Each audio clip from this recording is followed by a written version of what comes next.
Hello everyone, welcome back to my channel. If you have not like and subscribe the channel, this is please subscribe and like the channel and share with your colleagues. Today in this video, I am going to share you what's new in Microsoft Intune in January 2026.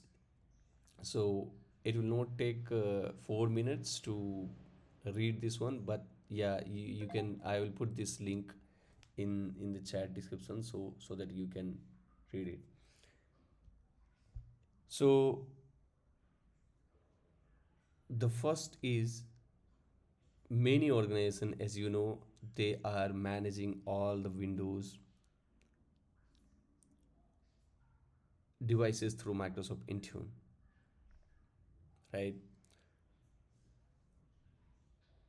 And they are also looking to push the PowerShell script installer for Win32 app application. And this was earlier it was not there. So today, I mean in month of January, right? It's available now. You can push the PowerShell script to handle the prerequisite checks or post installation steps, dependency, and registry updates. Previously, each time the script changed, the entire app binary needed to be repackaged and re uploaded. That friction often can add hours to deployment cycle and kept critical work outside the admin center. So Microsoft this month they changes that when creating a Win32 app in Intune, admin can being as an Intune admin can upload a PowerShell script that act as an app installer rather than specifying a command line. And this script run natively Intune, package it with app content and run it in the same context as the installer. Installation result shows so in the admin center as success or failure based on the return code, providing visibility into what happened. So you may be thinking, what does this mean? So it means that app deployment gets faster, customization gets easier, and teams in highly regulated industries like finance and healthcare can use that script to enforce compliance steps as a part of the app installation process. It means system requirement can be checked before anything else run, and app specific setting can be configured after the app is installed. It means admin gain even more control. So try this and accelerate your app deployment, especially for like finance industry or highly regulated industries or healthcare, and with the for your Win32 application. I will not go through this one, endpoint privilege management. I have already discussed this one, but let's talk about the Apple enrollment, which is coming. So Apple enrollment keeps evolving with a new certificate prompt.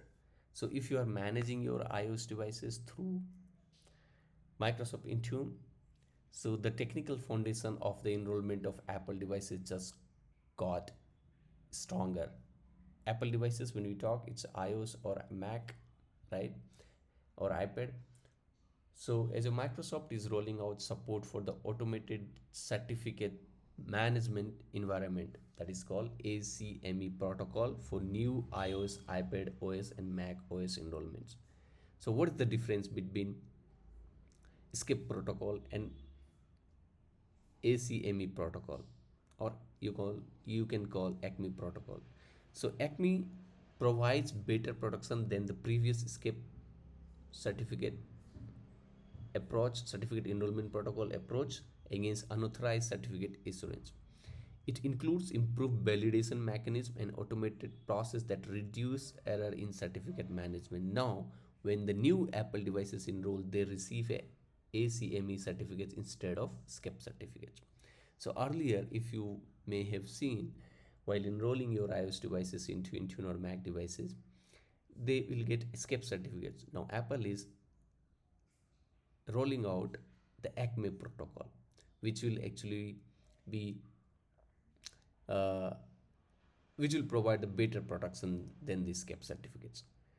There is no changes to your enrollment experience or Intune Admin Center doesn't change. It's just infrastructure work better in the background. This apply to the Apple device enrollment, ADE, Apple configured enrollment, and automated device enrollment, ADE methods. They also added 12 new setup assistance screen you can control during ADE. Want to skip the App Store screen? Hide camera settings? Now you can, this give you more flexibility in how your end user experience onboarding. So I will show you in Microsoft Intune portal. So if you go to the devices, click on iOS, click on enrollment, and then if you uh, have enrollment profiles created. So for me, I have not created. So if you have the enrollment profile, DEP profile created here, just click on the DEP profile, right? And then, and like for Apple configurator, I'll just show you. There is a profile, right? Click and just give